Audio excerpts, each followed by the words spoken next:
5월 21일 새벽 기도의 말씀입니다. 오늘 본문은 사도행전 9장 32절로 43절입니다.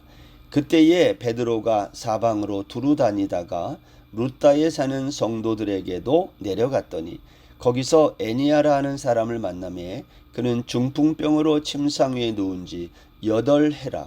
베드로가 이르되 애니아야, 예수 그리스도께서 너를 낫게 하시니 일어나 내 자리를 정돈하라 한데 곧 일어나니 루다와 샤론에 사는 사람들이 다 그를 보고 주께로 돌아오니라. 요바에 다비다라 하는 여제자가 있으니 그 이름을 번역하면 도르가라. 선행과 구제하는 일이 심히 많더니 그때에 병들어 죽음에 시체를 씻어 다락에 누이니라. 루다가 요바에서 가까운지라. 제자들이 베드로가 거기 있음을 듣고 두 사람을 보내어 지체 말고 와달라고 간청하여 베드로가 일어나 그들과 함께 가서 이르매 그들이 데리고 다락방에 올라가니 모든 과부가 베드로 곁에 서서 울며 도르가가 그들과 함께 있을 때에 지은 속옷과 겉옷을 다 내보이거늘 베드로가 사람을 다 내보내고 무릎을 꿇고 기도하고 돌이켜 시체를 향하여 이르되 다비다야 일어나라 하니 그가 눈을 떠 베드로를 보고 일어나 앉는지라. 베드로가 손을 내밀어 일으키고 성도들과 과부들을 불러들여 그가 살아난 것을 보이니 온 요파 사람이 알고 많은 사람이 주를 믿더라. 베드로가 요파에 여러 날 있어 시몬이라 하는 무두장이의 집에서 머무니라. 아멘. 우리가 어제 살펴본 사도행전 9장 1절부터 31절까지는요. 다소 출신 사울이 왜곡된 자기 신념에 붙들려서 예수 믿는 그리스도인들을 박해했었던 이유, 그리고 그 이후에 다메섹으로 가는 길에서 주님을 만나서 그의 삶이 어떻게 변화됐는지 이 극적인 이야기를 우리가 보았습니다. 오늘 본문 32절부터는 사울이 이렇게 박해자에서 복음 전도자로 극에서 극으로 변하여 활동하는 동안에 히브리파 유대인의 대표적인 베드로 사도는 무엇을 했는지를 보여줍니다. 여러분 기억하시죠? 사도행전 앞부분에서 히브리파 유대인이 주도권을 잡고 진행되다가 구제 문제가 발생하면서 그 주도권이 헬라파 유대인으로 넘어갑니다. 헬라파 유대인의 활약은요, 9장에서 헬라파 유대인이었던 다소 출신 사울의 회심으로 절정에 이르게 됩니다.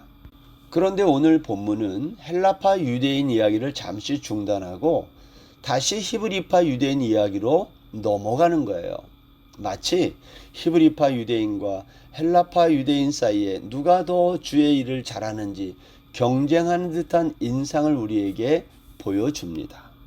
여러분, 스데반 집사와 빌립 집사가 왕성하게 사역을 하고 있을 때 예수님의 수제자였던 베드로는 무엇을 했을까요? 오늘 본문은 그 이야기를 하고 있습니다.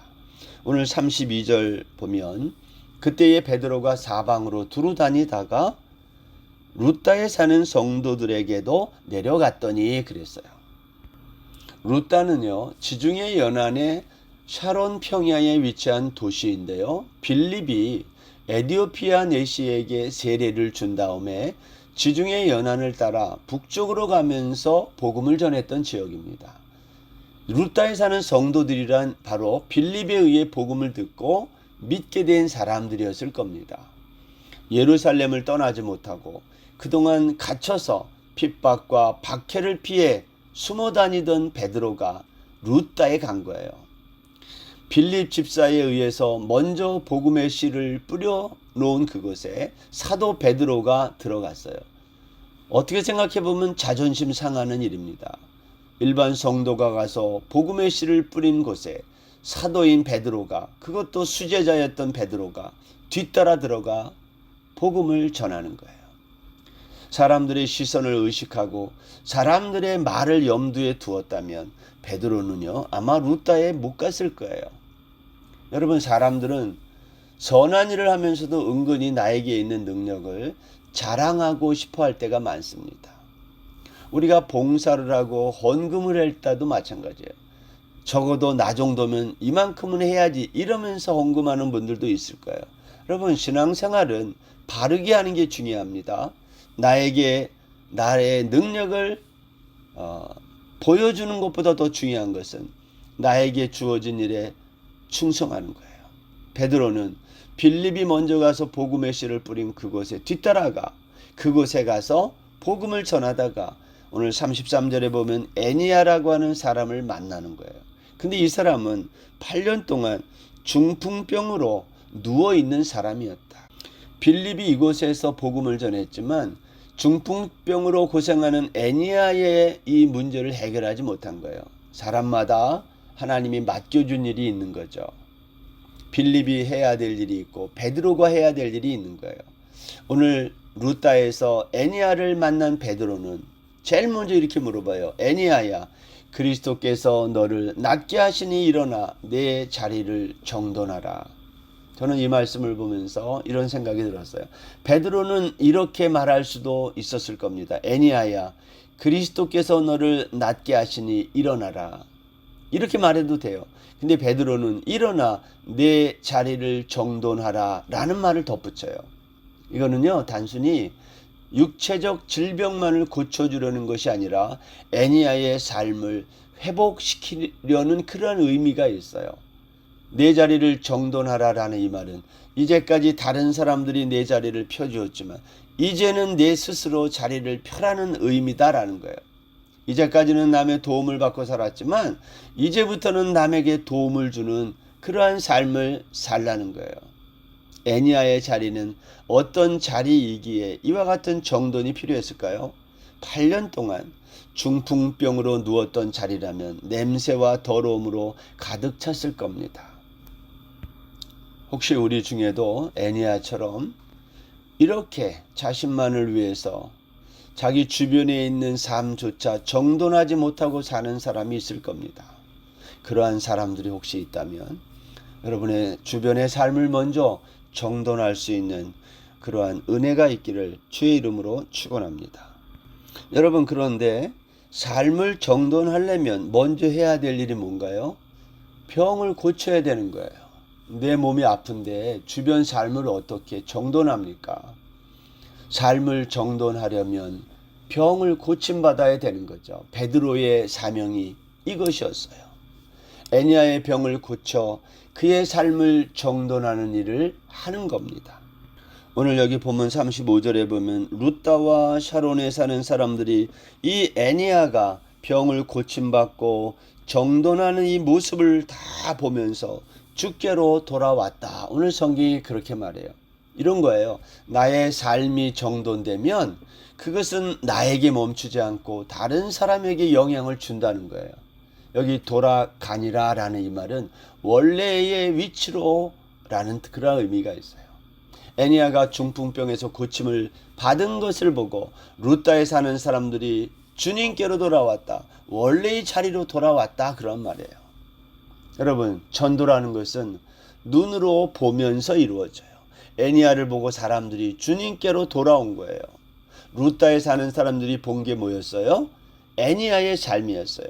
애니아가 8년 동안 중풍병으로 앓다가 그 질병이 고침을 받고 삶이 정돈되는 이 모습을 보면서 사람들이 다 주께로 돌아왔다고 성경이 말하는 겁니다. 전도는 삶의 변화를 사람들이 보고 도전받고 따라하는 거예요. 나도 저 사람처럼 살아야지, 이러한 동기부여를 받는 겁니다. 사랑하는 여러분, 태국이라고 하는 해외에 살면서 여러분이 본받고 싶은 삶의 모델을 만나보셨습니까? 왜 내 주변에는 그러한 모델과 같은 사람이 없을까 그러지 말고 여러분이 그 모델이 되는 삶을 지금부터 사실 수 있기를 바랍니다. 그 역사는 애니아에게 있어서 베드로를 만나는 일에서 시작되는 거예요. 우리가 누군가를 만나는 것이 이렇게 중요해요. 사랑하는 여러분, 베드로와 같은 사람을 만나 여러분의 삶의 새로운 시작이 출발될 수 있기를 주의 이름으로 축원합니다. 질병으로 고통받는 많은 성도들은 그 질병의 자리에서 속히 일어나게 되기를 바라고, 자리가 정돈되지 않는 분들은 그 자리가 잘 정돈되는 복된 오늘 이후의 시간이 되시기를 바랍니다. 이렇게 나의 정돈된 삶을 보고 또 다른 사람들이 주께로 돌아오는 역사가 대구 한인교회에 많이 있기를 바랍니다. 오늘 본문의 두 번째 얘기는 욥바에 다비다라 하는 여제자가 있었는데, 이 여제자는 선행과 구제하는 일이 심히 많았는데 병이 들어서 죽었다는 거예요. 그래서 그의 죽은 시체를 깨끗이 씻어 다락에 누였다는 겁니다. 사람들은 이 다비다라고 하는 여제자의 죽음을 아쉬워하면서 루다에 있는 베드로 소식을 듣고, 이 루다와 욥바는 가깝거든요. 그래서 이 루다에 있는 베드로를 사람을 보내서 지체 말고 와 달라고 간청을 했다는 거예요. 베드로가 이 욥바로 와서 이제 다비다가 죽은 그 시체가 놓여져 있는 다락방에 올라갔을 때 모든 과부가 울었다는 거예요. 여러분, 그렇지 않겠습니까? 그렇게 선행을 많이 했던 여자가, 그것도 과부가 죽었는데 같은 과부된 입장에서 그들은 베드로 사도 곁에서 울면서, 평소에 그 다비다가 여긴 도르가라고 했는데 이 번역하면 도르가라는 이름이라는 거죠. 같은 이름이에요. 이 도르가가 살아있을 때 지었던 속옷, 겉옷을 다 내보이면서 이 사람이 했던 이 수고와 선행을 보여주고 있는 거예요. 도르가는 살아생전에 속옷과 겉옷을 많이 지어서 과부들에게 베풀었던 것으로 보입니다. 여러분, 속옷은 일반적인 옷이에요. 그러나 겉옷은요, 유사시에 팔 수 있는 가치 있는 옷이에요. 도르가는 자신이 입다가 작거나 어울리지 않는 옷을 주지 않고요, 새 것을 만들어 주었다는 거죠. 도르가가 병들어 죽자 그녀의 직계 가족이 보이지 않고 대신 모든 과부들이 이 도르가의 시신 앞에 모여서 울면서 이 도르가가 살아생전에 했던 이 선행들을 보면서 안타까워하고 있는 거예요. 저는 이 장면을 보면서 내가 만약 도르가처럼 이렇게 죽었을 때 내 곁에 와서 나의 죽음을 안타까워하며 울어줄 사람은 얼마나 될까, 이러한 생각을 하게 됩니다. 사랑하는 여러분, 사람이 죽고 떠나면 그 사람이 남기고 간 삶의 흔적이 남게 마련입니다. 우리 코끝에 호흡이 멈추는 날 우리는 무엇을 남기고 가게 될까? 이러한 생각을 오늘 한번 해보는 것은 어떨까 하는 생각이 듭니다. 오늘 본문 37절에 보시면요, 그때의 병들어 죽음에 시체를 씻어 다락에 누이니라, 이런 말이 있어요. 이게 일반적으로 유대인들은 시체를 씻고 썩지 않도록 향유를 발라요. 그리고 시체를 아래층에 안치합니다. 근데 제자들은요, 이 도르가에게 향유도 안 바르고 아래층이 아닌 다락방에 안치했다. 왜 그랬을까? 그것은 아마도 부활신앙에 있지 않았을까 하는 생각이 듭니다. 왜냐하면 회당장 야이로의 딸이 살아난 것을 이들은 알았을 것이거든요. 그래서 욥바에 살던 제자들은 이 도르가가 죽자 다시 살아날 수 있다는 믿음으로 시체를 아래층이 아닌 위층 다락에 안치한 거예요. 이것이 아마 이들의 믿음이 아니었을까. 또 하나, 도르가의 집에 베드로가 도착한 다음에 너희들 왜 시신을 다락방에 두었느냐 말하지 않고 올라갔다는 거예요. 곧장. 보통 아래층에 두는데 너희들 왜 거기다 뒀어? 이렇게 묻지 않고 올라갔다는 거예요. 이것 역시 베드로도 부활신앙을 가지고 있었다는 거죠. 베드로는 주님과 동행할 때에 죽은 자를 살리는 주님의 모습을 보았던 자예요. 루다의 애니야, 욥바의 이 도르가를 고쳐줄 때 예수 그리스도의 모범을 따르고 있는 거예요. 내 상을 가지고 집으로 가라 한 것처럼 일어나 내 자리를 정돈하라 그랬고, 본문에서 도르가를 다시 살릴 때 시끄럽게 우는 사람들을 다 내보냈던 예수님처럼 자기도 그렇게 똑같이 하는 거예요. 예수님은 달리다굼 소녀야 일어나라 이렇게 했는데 베드로는 지금 뭐라고 말해야 돼요? 다비다야 일어나라. 그래야 되잖아요. 그런데 베드로는 40절에 보면 사람을 다 내보내고 무릎을 꿇고 기도하고 돌이켜 시체를 향하여 이렇게 말했어요. 다비다야 일어나라. 그가 눈을 떠 베드로를 보고 일어나 앉는지라. 여러분, 놀라운 부활 사건이 일어난 거예요. 이것은 베드로가 자기의 선생님이었던 예수 그리스도의 모범을 그대로 따른 거 아닙니까? 베드로는 죽은 자를 살리는 주님의 권능이 지금 이 자리에 있음을 알고 그는 무릎을 꿇고 기도한 거죠. 누구에게 기도했겠어요? 주님 앞에, 하나님 앞에 기도한 거예요. 그리고 그 시신을 바라보면서 다비다야 일어나라 할 때에 이 놀라운 기적이 일어난 거예요. 오늘 본문 42절에 보면 온 요파 사람이 알고 많은 사람이 주를 믿더라. 여러분, 35절에서 루다와 샤론에 사는 사람들이 애니야를 보고 다 주께로 돌아온 것처럼 오늘 온 요파 사람들이 도르가를 살리는 이 장면을 보면서 다 주께로 돌아왔다. 지중해 연안이 복음화되고 있음을 누가는 증언하고 있는 겁니다.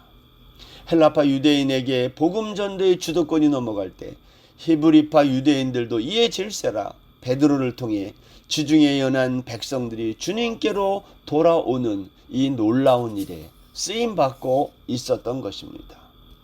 여러분, 죽은 도르가를 살린 베드로는 이후에 수많은 사람들의 요청을 받았을 거예요. 베드로는 요빠에 여러 날 머물렀다 그랬어요. 근데 어디 머물렀다 그래요? 시몬이라고 하는 무두장이 집에 머물렀다. 43절에 보면 베드로가 요빠에 여러 날이 있어 시몬이라 하는 무두장이의 집에서 머무니라. 왜 성경이 베드로가 요빠의 무두장이 집에 머물렀다는 것을 밝힐까요? 이 무두장이는요, 짐승의 가죽으로 옷이나 신발, 벨트, 지갑 이거 만드는 기술자예요. 그러니까 무두장이는 짐승의 가죽을 다루는 거예요. 죽은 짐승을 만지는 거예요. 여러분, 베드로가 여기 이 집에 있다는 것은 유대인인 베드로가 죽은 짐승의 시체를 만져야 되는 거예요. 그 무두장의 집에 있어야 되는 거예요. 이것은 유대인에게 부정해지기 때문에 여기에 있으면 안 되는 거예요. 그런데 왜 여기에 머물렀을까요? 베드로는 루다와 요빠에서 중풍병자를 고치고 죽은 자를 살려내는 과정을 통해서 자신이 얼마나 모순된 삶을 살고 있는지를 깨달은 겁니다. 베드로는 초대교회 안에 남아있는 유대인과 비유대인, 정한 자와 부정한 자, 상종할 사람과 그렇게 해서는 안 될 사람을 구별하면서 자기 모순에 빠졌던 거예요. 여러분, 그리스도인이 된다는 것은요, 자기 모순을 극복하고 그 안에서 통합을 이루어 가는 거예요. 자기 안에서 통합을 이루지 못한 사람이 사회에 어떠한 영향력을 끼칠 수 있겠습니까? 그건 불가능한 거예요. 가죽으로 만든 물건들을 사용하면서 그것을 만든 사람을 부정하다고 상종하지도 않는다면 그게 모순 아닙니까? 베드로는 그것을 깨달은 거예요. 오늘 누가는 그 베드로의 이야기를 오늘 사도행전 오늘 9장 마지막 절에서 기록하는 거죠. 살았을 때보다 죽었을 때 더 아름다움을 남겼던 요빠의 여제자 다비다, 도르가, 이 여인의 여제자의 죽음을 안타까워하면서도 부활의 신앙을 갖고 베드로를 청하여 살려낸 요빠의 제자들, 무두장이 집에 수일간 머물면서 자기 통합을 이뤄낸 베드로, 이 모두는 저와 여러분이 본받아야 될 믿음의 사람들이에요. 오늘 하루 이 믿음의 사람들을 본받아 살아가는 저와 여러분 다 되시기를 주의 이름으로 축원합니다. 기도하겠습니다. 하나님 아버지, 우리 안에 모순을 극복하고 자기 통합을 이루어 주님의 제자의 길을 걸어가는 말씀을 듣는 우리 모든 성도들 되게 하여 주옵소서. 예수님의 이름으로 기도드립니다. 아멘. 오늘 하루도 평안하세요.